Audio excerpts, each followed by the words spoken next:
ఈ phone tapping కేసులో రేవంత్ రెడ్డి గారికి ఎవరిని అరెస్ట్ చేసే దమ్ము లేదు. ఆయన ఒక పిరికోడు, అతని దగ్గర అంత దమ్ము లేదు. అతనికి ఉన్నటువంటి భయం మామూలు భయం కాదు. ఎందుకంటే ఆయన దుకాణం కూడా అంత ఇలా దగ్గర ఉంది వీళ్ళు ప్రభుత్వంలో ఉన్నప్పుడు. సో కాబట్టి నేనేమంటున్నానంటే ఈ టైంపాస్, ఈ 5 ఏళ్ల పూట గడుపుకోవడానికి టైంపాస్ కార్యక్రమాలు, టైంపాస్ సిట్లు, టైంపాస్ ఎంక్వైరీలు, టైంపాస్ ప్రజల దృష్టి మళ్లించేటువంటి కార్యక్రమాలు ఏవైతున్నాయో ఇవి తగ్గించుకుంటే మంచిది.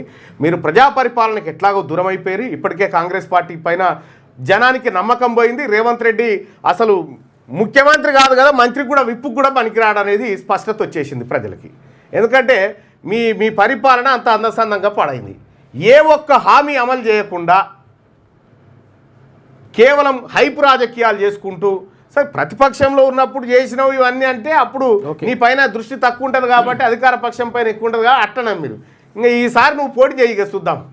ఈసారి పోటీ చేయి. ఇప్పుడు మున్సిపల్ ఎన్నికలలో గెలవరాదు, ఇక గాయంత దాకేందుకు. మున్సిపల్ ఎన్నికలలో కాంగ్రెస్ పార్టీ పైన ప్రజల ఒపీనియన్ ఏందో 4 రోజులు అయితే బయటకు వస్తుంది కదా.